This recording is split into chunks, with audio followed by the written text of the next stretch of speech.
एक विधवा औरत थी जिसका एक पुत्र था और वहां पर बहुत खतरनाक अकाल पड़ा। तो परमेश्वर ने उस विधवा से बात की। ध्यान से सुनना, कई बार हम लोग क्या करते हैं, परमेश्वर ने उस विधवा औरत से बात की कि सुन, तुझे मेरे दास एलिया को खिलाना है। और परमेश्वर बात भी उससे कर रहा है जिसके पास सिर्फ एक ही रोटी है। एक ही रोटी बनाने के लिए थोड़ा सा हल्का सा आटा है। अब आप सभी लोग यहां पर बैठे हो, सभी को प्यास लग रही है। पूरे चर्च के अंदर सिर्फ एक ही जगह वाटर कूलर लगा हुआ है, पानी का पीने का प्याऊ लगा हुआ है। अगर आपको प्यास लग रही है, इसके अलावा कोई और पानी पीने की जगह नहीं है, आप लोग कहां जाओगे? जवाब दो जोर से। यहीं जाओगे? एलिया को भूख लगी थी, परमेश्वर ने एलिया को कहां भेजा था पता है? जहां पर अकाल था। यह परमेश्वर की बुद्धि है। परमेश्वर ने एलिया को वहां भेजा जहां पर अकाल था। परमेश्वर, अगर हम मनुष्य है ना, हम अपने विचार क्या रखते हैं कि यार पानी वहां से मिलेगा तो वहीं जाना है, प्यास लग रही है तो वहीं पर प्याऊ लगा है, वहीं पर टैंकर आया, कहीं और तो है ही नहीं। लेकिन प्रभु कह रहे वहां नहीं। प्रभु ने वहां भेजा जहां पर नहीं था। अब ये वो परमेश्वर है जो सबकी रक्षा सुरक्षा करता है, एवरी एरिया में प्रोटेक्शन देता है, और उसकी रक्षा सुरक्षा कभी फेल नहीं हुई है। और वही खुदा कह रहा है एलिया को, जा तू जाकर नाले में छुप जा। जो खुदा सबकी रक्षा सुरक्षा करता है, जो हमारा दृढ़ गढ़ है, जिसके अंदर हम छुप जाते हैं, वही खुदा कह रहा है एलिया सुन, तू जाकर छुप जा। अगर एलिया की जगह हम होते तो हम चार बातें सोचते, प्रभु तू मेरी रक्षा करने में कमजोर है, मुझे छुपने के लिए कह रहा है। लेकिन एलिया ने उस समय बहस नहीं करी, जैसा एज इट इज बताया। एलिया की जगह हम होते तो हम चार बातें सोचते, प्रभु तू मेरी रक्षा करने में कमजोर है क्या? तू मुझे छुपने के लिए कह रहा है, तू मुझे छुपने के लिए कह रहा है। लेकिन एलिया ने उस समय बहस नहीं करी, जैसा एज इट इज बताया एलिया ने वही किया। और जब एलिया वहां पर गया तो परमेश्वर ने बोला तू वहां जाएगा और मैंने तेरे लिए कौवों को खिलाने की आज्ञा दी है। परमेश्वर ने एलिया के लिए कौवों को खिलाने की आज्ञा दी। मतलब मनुष्य की बात नहीं हो रही, यहां पर जानवरों की बात हो रही है, जीव की बात हो रही है, पक्षियों की बात हो रही है। समझ रहे हो? वो मनुष्य नहीं है। प्रभु ने उसको खिलाने की आज्ञा दी कि तू उसको खिलाएगा। एक टाइम ऐसा आता है, प्रभु ने देखा, प्रभु को किसी के बारे में ख्याल आता है, पूरी जगह पर अकाल पड़ा हुआ है, तो एक चीज नजर आती है, प्रभु के वचन में लिखा ना, वो अनाथों का पिता है, विधवाओं का पति है। तो परमेश्वर को कोई पुकार रहा है उस समय। उस अकाल के समय में एक विधवा औरत पुकार रही थी, वो यहोवा को जानती थी और यहोवा उससे बात भी करता था। और यहोवा ने उससे कहा था सुन, तू मेरे दास को जो तेरे पास आएगा तो उसको खिलाएगी। अब उसने हाँ का ना का, उसने अपना मतलब वो बात अपने अंदर रखी। अब जब हम देखते हैं, परमेश्वर ने एलिया से कहा एलिया जा, मैंने सारपत की विधवा को तुझे खिलाने की आज्ञा दी है, तू वहां जा। क्यों? क्योंकि परमेश्वर ने वहां का पानी सुखा दिया था। परमेश्वर ने उसके लिए एक नया द्वार खोला। अब वो चाहता था, वो चार बातें बोल सकता था, प्रभु तूने यहाँ का पानी सुखा दिया, मैं तो तेरे दास हूं, तू मुझे क्यों नहीं दे रहा? हम कई बार सवाल पूछ सकते हैं। अगर एलिया के जगह हम होते ना तो 50 वचन को लेकर कोड करते, प्रभु तूने वहां पर मन्ना खिलाया था, यहाँ पर तूने पानी यहाँ का मेरा बंद कर दिया, वहां तूने इजरायली को पानी पिलाया था। बहुत सारी बातें एलिया कह सकता था यहोवा से, लेकिन एज इट इज वो करता गया, ठीक है प्रभु जा रहा हूं। जब वो गया तो समझ लो एलिया कौन है? एक है ना नम भूमि है जिसके ऊपर बीज बोया जाता है। जब इस बात को प्रभु की दया ने सिखाया, प्रभु की आत्मा ने सिखाया, एलिया एक है ना एक भूमि है। इसको अगर गहराई में जाएंगे प्रकाशन के तौर पर, तो वो एलिया एक भूमि थी जिसमें परमेश्वर ने एक उस विधवा औरत के लिए प्लानिंग करी थी कि मैं उसको ब्लेस करूंगा, और उस औरत ने अपने मन को कठोर कर लिया था। ये रियलिटी है, अगर हम पढ़ेंगे तो डीप में परमेश्वर समझाएगा। अब जब हम देखते हैं, जैसे ही एलिया उसके फाटक के पास पहुंचा, उसने उस विधवा औरत को लकड़ियां बीनते हुए देखा, और एलिया ने उससे बोला, एलिया वहां पर देख रहा पहले उसको, और एलिया को ऐसा फील हुआ कि ये मुझे तो बुला नहीं रही है, लेकिन इसको नहीं पता है यहोवा इसकी ब्लेसिंग खुलवाना चाहता है। इसने अपने मन को कठोर कर लिया है, क्योंकि यहोवा ने इससे बात करी है, मुझसे पहले इससे बात करी है कि तेरे पास मेरा दास आएगा, उसको खिलाना है। उसको पता चल गया प्रभु का दास आ गया है, लेकिन वो नहीं खिला रही है, नहीं पूछ रही है। एलिया ने सोचा, एलिया को पता है एलिया के लिए कोई तंदूर नहीं लग रहे थे धरती पर, वो स्वर्ग की रोटी खाता था, है ना। एलिया को अगर विधवा औरत से नहीं मिलता, इधर से नहीं मिलता, उधर से नहीं मिलता, परमेश्वर उसके लिए इंतजाम ऐसे करता जो हम सोच भी नहीं सकते।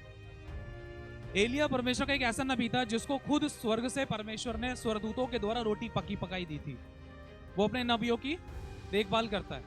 अगर हम ध्यान से इस बात को देखते हैं, एलिया को अंदर ही अंदर फील हो रहा था यहोवा इसी की ब्लेसिंग खुलवाना चाह रहा है और ये अपने मन को कठोर कर रही है। यहोवा इसी को ब्लेस करना चाह रहा है। बढ़ती में तो सब वो देते हैं, इसके पास जो बेस्ट है ना, जो इसके पास बेस्ट है। इसने जब देखा एलिया को, एलिया ने कहा ये तो मुझे बोलेगी नहीं, खिलाया, कोई नहीं, मैं समझता हूँ ये एक माँ है, मैं इससे खुद बोलूंगा। सुन, मेरे लिए पानी लिया, पानी तो बहाना था, उसने बोला मेरे लिए रोटी भी लेकर आना। इस बात को उसने हाईलाइट किया। तो उसने घूमकर देखा है, उसने ये नहीं बोला चल थोड़ी सी खा लियो, उसने एक अपने बारे में, अपने बच्चे के बारे में पहले डिटेल दे दी ताकि एलिया मुझसे दोबारा ना बोले। समझ पा रहे हो? जिसको यहोवा ने आज्ञा दे दी कि तू मेरे दास को खिलाइयो, अब उसने क्या दिया, देख भाई, यहोवा की और तेरे सेनाओं के यहोवा के जीवन की शपथ, मेरे पास कोई रोटी नहीं है, हाँ मेरे पास थोड़ा सा मैदा पड़ा है, जिसके द्वारा एक रोटी बनाकर मैं और मेरा बच्चा खाकर मर जाएंगे। वो उनका लास्ट स्टेज था, वो उनकी शारीरिक जो सिचुएशन थी वो वहीं पर एंड हो रही थी। लेकिन जो परमेश्वर देख रहा था ना, वो उनको परमानेंटली ब्लेसिंग के लिए देख रहा था। और वो वाली बात विधवा नहीं समझ पा रही थी कि यहोवा ने मेरे पास इस नबी को बोने के लिए, इसको खिलाने के लिए भेजा। ये एक भूमि के समान मेरे पास आया है, जिसको मैं एक रोटी दूंगी, और वो रोटी वो एक बीज के समान उसकी जिंदगी में जाएगा, और यहोवा मुझे स्वर्ग से ऐसी आशीष देगा जो मैं अपने वंशों तक खाऊंगी। आमीन। तो अगर हम देखते हैं, जब परमेश्वर यहोवा ने एलिया को बेचैन किया, ऐसे बोल कि मेरे को रोटी खिला, ये तो खुद देगी नहीं, तुझसे मांग, मैं जानता हूं उसका मन कैसा है, लेकिन तुझसे मांग, क्योंकि ये तरीका है मेरा, बिना बीज बोए कोई फसल नहीं आती, मैं इसको देऊंगा, लेकिन इससे बोल तू ये रोटी देगी। तो एलिया ने उससे कहा तू पहले एक काम कर, तू मेरे को रोटी दे। तो वो विधवा कहती है सुन, ये रोटी मेरे और मेरे बच्चे के लिए है। उसने पहले से ही दायरा बना दिया, ये मेरे और मेरे बच्चे के लिए है, हम मुश्किल है, हम खा के मर जाने वाले हैं। तो कुछ ऐसा होता है कि एलिया ने उससे बोला सुन, तू अपनी बात के अनुसार कर, पहले तू लाकर मेरे को दे, फिर इसके बाद अपने लिए बनाना। अब मेरे पास, मान लो मैंने भाई के पास एक ही पेन है, मैंने कहा भाई मुझे पेन दे दो, मेरे को लिखना है, मेरे को लिखने दो, मेरे को काम करने दो, फिर बाद में तुम लिख लेना। और वो पेन से मैं काम करे जा रहा हूँ, फिर ये बोला भाई मेरा एग्जाम का टाइम निकल रहा है, मैं कब लिखूंगा। समझ पा रहे हो? जब रोटी एक है, वो बाद में किसके लिए क्या बनाएगी, जब उसके पास मैदा ही क्या बोलते हैं उसको, वो थोड़ा सा ही था, लेकिन ये परमेश्वर ने एक प्रॉफिटिक वर्ड दिया था उसको, वो नहीं समझ पा रही थी कि प्रभु का दास कुछ कह रहा है, कुछ कहना चाह रहा है, ये प्रोफेसी थी उसके लिए। तू पहले मेरे को दे, फिर इसके बाद में तू अपने लिए बनाना। वो नहीं समझ पा रही थी, बनाने के लिए ऐसा कैसे हो सकता है, ये कि थोड़ा सा इसमें से मैं इसी को दे दूंगी तो फिर मैं बाद में क्या बनाऊंगी, जब होगा ही नहीं। तो वो शारीरिक तरीके से सोच रही थी, लेकिन खुदा उसकी हदों को बढ़ाना चाह रहा था। जब उसको रोटी बनाकर जब उसने दी, तो उसने रोटी खाते के साथ ही, जैसे ही होता है उसका जब मैटर रोटी उसके हाथ में आती है, वो उसको ब्लेस करता है, उसकी बरकत खुलती है। अब मेरे को बहुत सी चीज याद आती है, अगर हम आगे देखते हैं, एलीशा के बारे में पढ़ते हैं, और ये बरकत जो उसकी जिंदगी में एलिया ने खोली थी परमेश्वर की दया से, एलिया के द्वारा उसकी जिंदगी में जो गवाही बनाई थी, उसको इतना दिया परमेश्वर ने कि उसके मटके का, उसके कुप्पियों का तेल, उसकी कुप्पियों का मैदा जो भी था, वो खत्म नहीं हो सका। वो उसके वंश तक खाते रहे, उसकी फैमिली तक खाती, उसका घराना तक खाता रहा। जब उसने इस बात को देखा कि मेरे बोने के द्वारा परमेश्वर ने मेरी लाइफ में इतने बड़े काम किए, तो उसने एलिया की और रिस्पेक्ट करना शुरू किया। आगे चलकर पता है, परमेश्वर इसका बिल्कुल भी कर्जा नहीं है, तो एक शुरुआत थी। आगे चलकर जब उसका बेटा मर जाता है, तो खुदा उस धर्म की बात को याद करता है, उसकी उस ब्लेसेड बात को याद करता है कि इसने मेरे बेटे को, मेरे दास को रोटी दी थी, मैं इसके बेटे को जीवित करूंगा। समझ पा रहे हो? आगे चलकर परमेश्वर उस बात को भूला नहीं, वो सिर्फ रोटी तक ही, वो धन तक ही, वो ब्लेसिंग तक ही सीमित नहीं रहा, खुदा ने उसके वंश को भी बचाया। अगर हम बात में पढ़ते हैं एलीशा के बारे में, एलीशा का भी एक मैटर ऐसे ही हुआ था। अब बोने के द्वारा ना लोगों के कर्जे भी खत्म होते, ये भी एक तरीका है। एलीशा एक स्त्री से मिलता है, वो स्त्री जो थी, उसका पति जो मर चुका होता है, और उसके 2 बच्चे जो होते हैं, और वो 2 बच्चे गुलामी में जाने वाले होते हैं, क्योंकि उसके ऊपर कर्जा था। वो बोली मेरे पास धन नहीं है, मेरे बच्चे गुलामी में लेके जा रहे हैं, इनसे काम कराएंगे। तो एलीशा बोलता है जो तेरे पास है वो मेरे पास लेकर आ। वो उसके पास एक कुप्पी में थोड़ा सा तेल होता है, वो लेकर आती है, और थोड़ा सा मैदा होता है। तो एलीशा कहता है कि जब सारा एक काम कर, तू अगल बगल में आस पड़ोस में जिसके पास भी जो है, सब वहां से जो भी बर्तन है सारे उठा के लिया। अगर शारीरिक रूप में आप और मैं वहां होते ना, तो हम यही सोचते, मेरे पास खुद नहीं है, मैं दूसरों के बर्तनों में लाके क्या उनको डाल कर दूं। समझ पा रहे हो? लेकिन ये प्रभु का तरीका था, उस घटी में से तू कहे अनुसार कर। समझ पा रहे हो? कई बार परमेश्वर का आत्मा आपसे और मुझसे विजन्स के द्वारा, दर्शनों के द्वारा, कई बार आवाज देता है, कई बार वचन के द्वारा हमसे बात करता है। तू बो, अपनी घटी में से बेस्ट कर। कई बार अपने मन को कठोर कर लेते हैं, लेकिन फिर भी नहीं, फिर भी कई बार परमेश्वर बार बार बेचैन करता, मुझे तेरी बड़ी ब्लेसिंग खोलनी है, बड़ी गवाही बनानी, जो तू अभी समझ नहीं पा रही है, अभी तेरे को समझ में नहीं आ रहा, अपने मन को तू कठोर मत कर। कई बार मेरे साथ हुआ है, मेरी वाइफ के साथ हुआ है, जैसे बहुत बार हुआ है। छोटी छोटी कुछ गवाहियां देना चाहता हूँ। जैसे हम कहीं बाहर थे, दुकान वगैरह में, शॉप वगैरह में, तो वहाँ पर मैं कुछ सामान ले रहा था। अचानक मेरे मन में आ रहा था, ये 1.5 2 3 साल पहले पुरानी की बात है, तो प्रभु मेरे को अंदर बेचैन कर रहा था कि एक काजू का पैकेट ले प्रभु की दासी के घर पे जाने के लिए। मैंने उसको इग्नोर कर दिया, मैंने कहा ऐसे होगा, मेरे मन का विचार होगा। जब मैंने इग्नोर कर दिया ना, उसी समय प्रभु ने मेरी वाइफ को पकड़ लिया। काजू का पैकेट लेना है, बातचीत हुई, मैंने कहा ओहो, अरे प्रभु ने मेरे को भी इस चीज की अगुवाई हो रही थी, लेकिन मैं रुक गया, मैं सोच रहा ऐसे ही होगा, लेकिन ये प्रभु की प्लानिंग थी।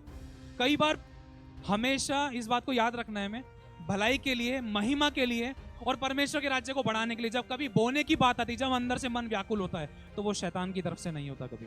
इस बात को याद रखना, वो आपके लिए द्वार खुलने का टाइम होता है, क्योंकि भेड़ रास्तों को खोलती है। आपको नहीं पता आपकी ब्लेसिंग कैसे खुलेगी। आप सोच सकते हो कि मेरी बढ़ती इसका सेव करने से होगी, नहीं, आपकी बढ़ती परमेश्वर की तरफ से होगी। परमेश्वर के अनुसार आपको करना है। जो जीरो है वो परमेश्वर को देना है। जब परमेश्वर आपके लिए द्वार खोलेगा, उसको आप खोल नहीं सकते हो। जो परमेश्वर आपके लिए खोलेगा द्वार, वो नहीं खोल सकते हो आप लोग। जो खुदा खोलता है ना, वो आप सोच भी नहीं सकते हो। खुशी में आंखों में खुशी के आंसू होते हैं, और घुटनों केवल धन्यवाद के अलावा कुछ नहीं होता जब खुदा द्वार खोलता है। हालेलुया।